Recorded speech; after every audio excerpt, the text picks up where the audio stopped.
everyone, welcome back to my channel guys. This is Ushata and you are watching Rijimor. So guys, আজকে নভেম্বরের 1 তারিখ 2024 আর এই দিন ছিল কালী পুজোর পরের দিন। কালী পুজোতে আমরা আমাদের পাড়ার ঠাকুরের এখানে গেছিলাম, যেটা তোমরা দেখতেই পাচ্ছ। এটা একদম আমার পাড়ার ঠাকুর, দেখতেই পাচ্ছ। এখানে বেশি কেউ নেই, একদম লেটে গেছিলাম যখন পুজো টুজো সব শেষ হয়ে গেছিল। দেখতেই পাচ্ছ মায়ের মুখটা খুব ভালো করে তোলার চেষ্টা করছি এখানে, আর এরপরে কিছু ছবিও দেখতে পাচ্ছ। তো যাই হোক, এরপরে হাঁটা পথে আমরা সামনের যে আর্য পল্লীটা রয়েছে তার ঠাকুর এটা এখানে গেছিলাম, দেখতেই পাচ্ছ। এখানেও তুলে নিলাম কিছুটা।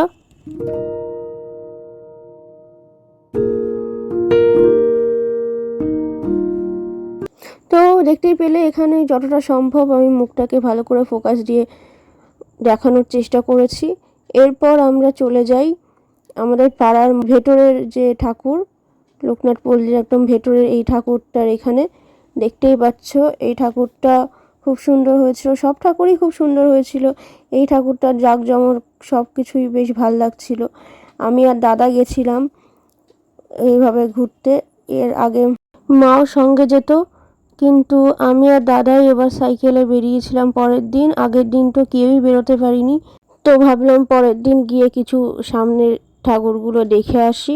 মা একটাও দেখতে পারলো না, এটাই খারাপ লাগা। তারপরেও আমি ফোনে গিয়ে দেখিয়েছি কয়েকটা, কারণ মায়ের মন মানসিকতা তোমরা বুঝতেই পারছো। তো যাই হোক, অনেকটা দিন হয়ে গেছে।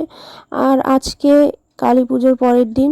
আজকে এখানকার থেকেও সবচেয়ে বড় একটা জমক যেটা ছিল, সেটা আমাদের প্রাইভেটের ওখানে একটা ঠাকুর তৈরি হয়েছে। আমি প্রথমে প্রাইভেটে যাওয়াকালীনই দেখেছি সব প্যান্ডেল হচ্ছিল, খুবই বড় করে তৈরি হয়েছে।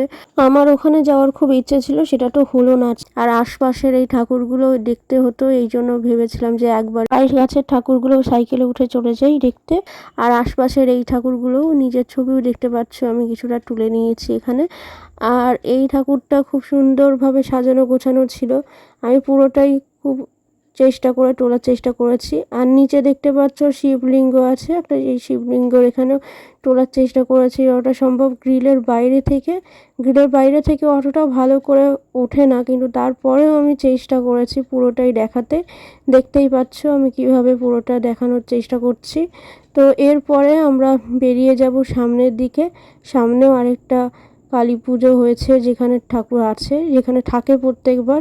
ওখান থেকে প্রসাদও দেয়, এবার হয়তো দিয়েছিল, আমার খেয়াল নেই। তো এটা সেই ঠাকুরটা, যে ঠাকুরটার কথা বলছিলাম। এটা প্রায় একদম রোডের আগের গলি। এটা ভেতরের আমাদের আরেকটা জায়গা আছে, যেখান দিয়ে গলির একদম ফার্স্টে বেরোনো যায় পার হাউসের সামনে। তো এই গলিটার মধ্যে এখানে এরকমভাবে প্রত্যেক বছর পুজো হয়। এখানে যাই, ছেলে পেলে বাচ্চা কাচ্চারাই মেইনত এখানে পুজোর জোগাড় যন্ত্র করে। তো যাই হোক, এটা রাস্তার মাঝখানে ছবি ভিডিও তোলাটাও একটু মুশকিল, এখান দিয়ে সবসময় গাড়ি যাচ্ছে। তো এই রাস্তার পরেই আছে রোড। যাই হোক, আমি তারপরেও চেষ্টা করেছি তোলার, কিন্তু বাইক টাইক সব যাচ্ছিল। আমি ওই পার থেকে তুলছিলাম, এই পারে এসেও কিছুটা তোলা যাচ্ছিল।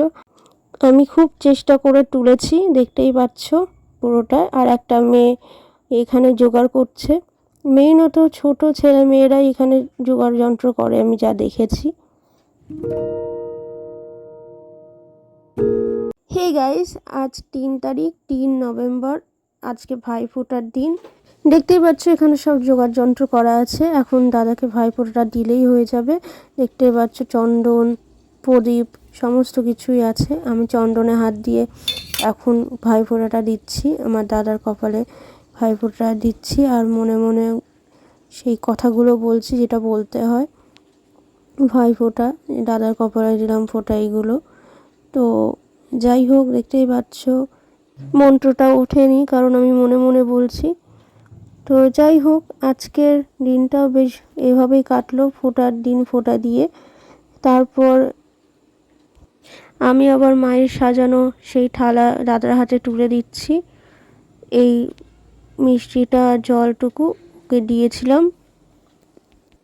তো গাইস, যাই হোক, এই ভাইফোঁটাটা হয়ে গেল।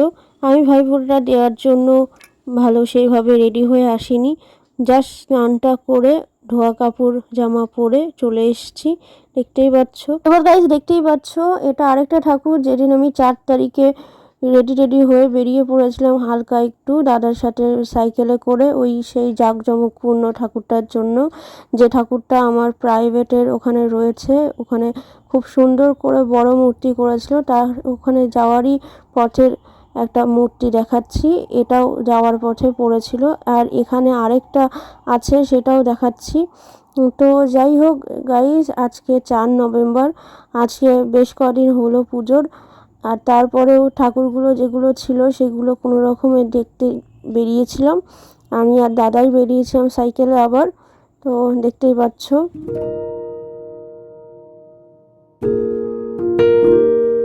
তো গাইস দেখতেই পাচ্ছ আরেকটা প্যান্ডেল এখানেও চলে এসেছি, এই পারে আছি, ওই পারে যেতে হবে ভেতরে ঢোকার জন্য। ওখানে গিয়ে দেখতে পাবে কিছু মানুষজন, এখানে দেখতেই পাচ্ছ অনেকেই রয়েছে, তার জন্য সবার মাথা উঠে যাচ্ছিল, ভালো করে তুলতে পারছিলাম না এখানে।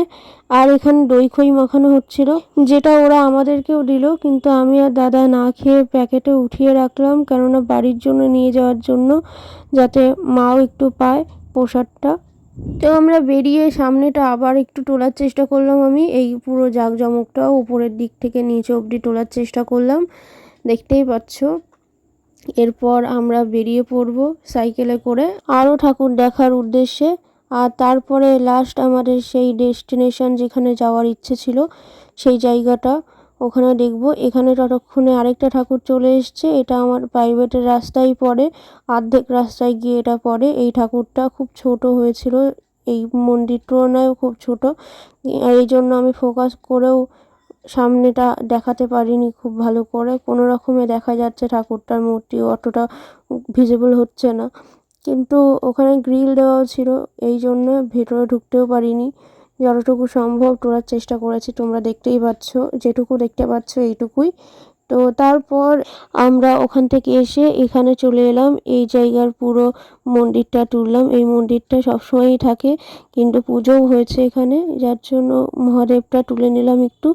এরপর দেখতে পাবে সামনের এই ঠাকুরটা, এটা গ্রিলের মধ্যে থেকে তুলেছি, দেখতেই পাচ্ছ।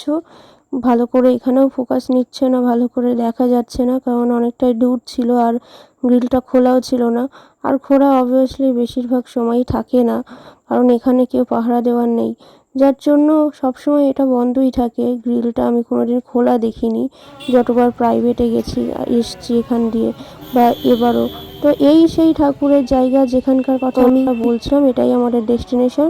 এখানে দেখতে পাচ্ছ কি সুন্দর করে চারিদিকে জাঁকজমক করে পুজোটা হয়েছে, দেখতে পাবে ভেতরে ঠাকুরের মূর্তিটাও। আমি ধীরে ধীরে বাইরে থেকে দেখাতে দেখাতে তারপর ভেতরের দিকে নিয়ে যাচ্ছি, দেখতেই পাচ্ছ খুবই সুন্দর, খুবই সুন্দর, মানে খুবই সুন্দর, একদম কারিকার্য দিয়ে তৈরি হয়েছিল, অনেকটা বড় ঠাকুরের প্যান্ডেল। দেখতে পাচ্ছ মায়ের মুখটা এখান থেকে কিছুটা ভিজিবল হচ্ছে। তো গাইস চলো দেখতে থাকো।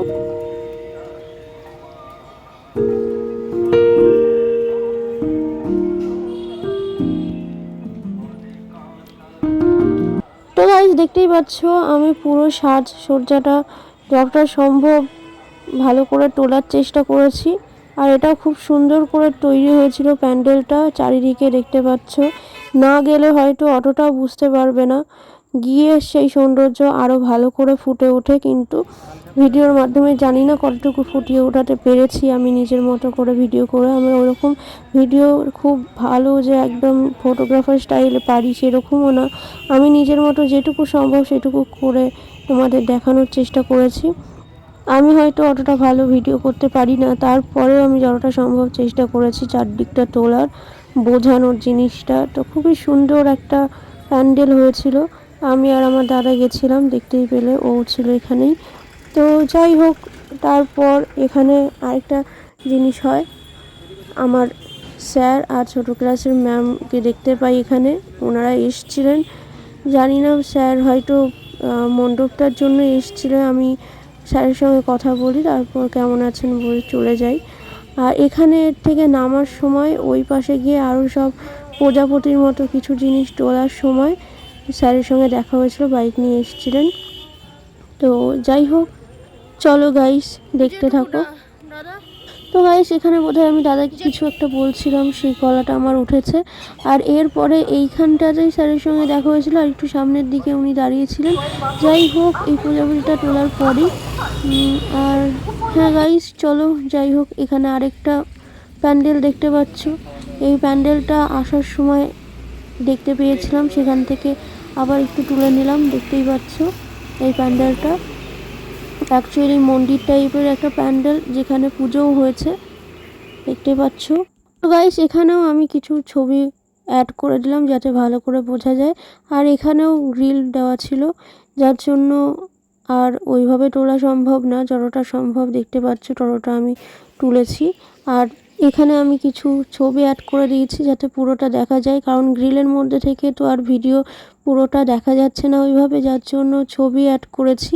এখানে সামনে এর সাথেই লাগোয়া মহাদেবের একটা জায়গাও ছিল গ্রিল দেওয়া, সেখান থেকে আমি কোনো রকম উপর তুলে নেওয়ার চেষ্টা করলাম, কেননা ওখানে আমাকে একটু টাচ করতে হতো যদি আবার তুলতে হতো। আমি ভেতরে গিয়ে ওইভাবে গ্রিলটা টাচ করিনি, কেননা আমি অত ফ্রেশভাবে আসিনি, যার জন্য তোমরা জানো খুব সব কিছু মেনে টেনে ঠাকুরের কাছে যেতে হয় একদম ফ্রেশভাবে। তো যাই হোক গাইস, দেখতেই পাচ্ছ এরপর আমরা বাড়ি ফেরার পথেই রয়েছি, সেখান থেকেই আসার সময় এগুলো ঠাকুর দু একটা করে তুলছি, দেখতেই পাচ্ছ।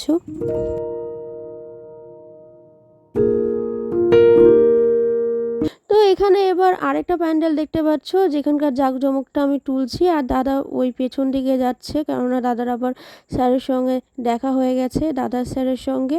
আর আমি এদিক দিয়ে তুলে দিচ্ছি। উনি হয়তো আমারও স্যার ছিল, কিন্তু আমার সঙ্গে কোনোদিন দেখা হয়নি সেভাবে, আমি বুঝতে পারিনি উনি আমার স্যার। দাদা পরে বলল তোরও তো স্যার ছিল। আমি আসলে ওনাকে চিনি না সেভাবে, তো আমি বুঝতে পারিনি, আমি মুখটা দেখিনি। আমি ভেবেছি শুধু দাদারই প্রাইভেটের কোনো আমার আগের ছোট ক্লাসের স্কুলের স্যার, এটা আমি তখন বুঝতে পারিনি, তো ওনার সঙ্গে আমার কথা হয়নি। যাই হোক, এখানে দেখতে পাচ্ছ মূর্তিটা তোলারই আমি ব্যস্ত ছিলাম, আমি বুঝতেও পারিনি যে উনি আমারও স্যার, উনি দাদার স্যারই শুধু ভেবেছিলাম। তো যাই হোক, ওই মূর্তিটা তোলার পর এখানে আরেকটা প্যান্ডেলে আমরা চলে এসেছি, দেখতেই পাচ্ছ, যে প্যান্ডেলটাও খুব সুন্দর ছিল। এই প্যান্ডেলটা থেকেই মেবি দইখই তখন যাওয়ার সময় দিয়েছিল। তো যাই হোক, আমি যাওয়ার সময় আরেকটা বার এখান থেকে ভালো করে তোলার জন্য এসেছিলাম, কেননা তখন অনেক লোকজন ছিল, মাথা উঠে যাচ্ছিল সবার। তো আসার সময় এখান থেকে আরেকটু ভালো করে তোলার চেষ্টা করলাম। এটা আরেকটা প্যান্ডেল যেটা বন্ধ করা ছিল, যেখানে দেখা যায়নি। আর এটা আরেকটা প্যান্ডেল যেটা ভাগুড়ির ওই দিকে ছিল, ভাগুড়ির ওই দিক থেকে তুলে আমরা সামনে আবার ধীরে ধীরে এগোতে থাকবো আমাদের বাড়ির দিকে। এখানে যে প্যান্ডেলটা দেখতে পাচ্ছ, এটা একদমই পুরোপুরি বন্ধ ছিল, আর একটু ভাঙা ভাঙা ছিল, এতদিনে বোধহয় আর এখানে ঠাকুরও ছিল না। তো এই ঠাকুরটা আরেকটা ঠাকুর আসার সময়, এটাও তুলে নিলাম। যাই হোক, এখানে আমার খুব পিপাসা লেগেছিল, আমি আর কোথাও ঠাঞ্জাব কিছু পাইনি। তো দাদার সঙ্গে সাইকেলে করেই আমরা ফিরছিলাম ধীরে ধীরে, আর ক্লান্তিও তো দূর হচ্ছিল না। বাড়িতে এসেই ভেবেছিলাম যে জল টল কিছু খাবো।